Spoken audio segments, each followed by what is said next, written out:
તમારા વિશે ઘણું બધું શોધવાનો પ્રયાસ કર્યો પણ કંઈ ખાસ મળ્યું જ નહીં મને. કોઈ ઇન્ટરવ્યૂ નહીં, કોઈ મીડિયા કવરેજ નહીં.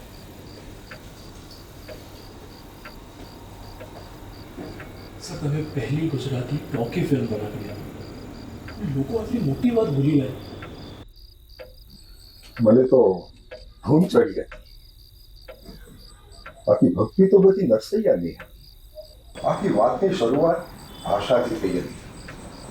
આપણી ગુજરાતી ભાષા અને સંસ્કૃતિને જીવંત રાખવાની જીદથી થઈ હતી. વૈષ્ણવજન તો તેને રે કહીએ જ પીડ પરાઈ જાને રે. વૈષ્ણવજન તો તેને રે કહીએ જ પીડ પરાઈ જાને રે. ભજન ગાય છે બેટા, નરસિંહ મહેતાનું. એ કોણ હતા? એક સંત હતા બેટા. આ ભજન એમને જ રચ્યું છે. દુઃખ એ વાતનું રહી જશે કે આ સંસ્કૃતિ આપણે આવનારી પેઢી સુધી સાચવી નહીં શકીએ. આ ભક્ત અને એના ભજનની વાર્તાનું આયુષ્ય આટલું જ રહી જશે. વૈષ્ણવજન તો તેને રે કહીએ જ પીડ પરાઈ જાણે રે. નવી પેઢીને જૂની વાતોનો ભાર લાગે છે. પગ નીચેથી પાયો જવાનો અણસાર લાગે છે. હે ભક્ત, તુજ ભક્તિની કારમી હાર લાગે છે. આજે જ ઉઠાવ શસ્ત્ર, તૈયાર થાવ. નવા લોકોને વાત ગળે ઉતરતા વાર લાગે છે.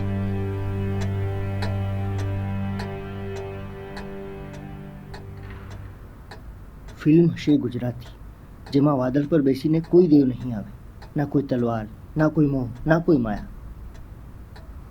બસ એક તાર, એક ભક્ત અને મલક મલક મલખાતા હરજીનો પ્રેમ. ભાનમાં આવો નાનુભાઈ, શું કામ પાટે ચડેલી કેરિયરની પત્તર ઠોકો છો? આવી વાર્તાઓ ગુજરાતીમાં ના વેચે. ગુજરાતીઓને દીમાં ધંધો પરવડે અને સાંજે બે ઘડી ગમત પરવડે. શું આ ભક્તો અને ભક્તિને?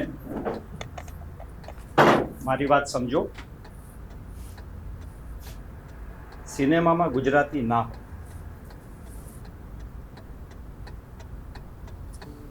સિનેમામાં ગુજરાતી ના હોત ને શેઠ, સિનેમા જ ના હોત.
ક્યારેય તમારી વાર્તા કોઈને ના કીધી?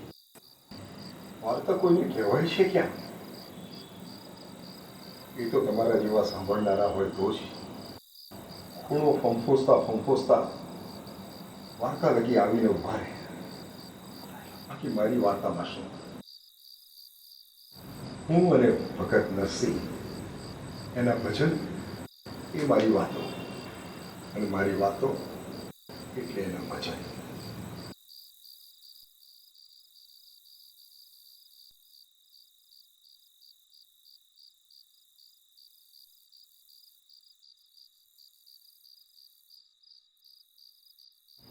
સર, હું આ પોસ્ટર લઈ જઈ શકું?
भजन तो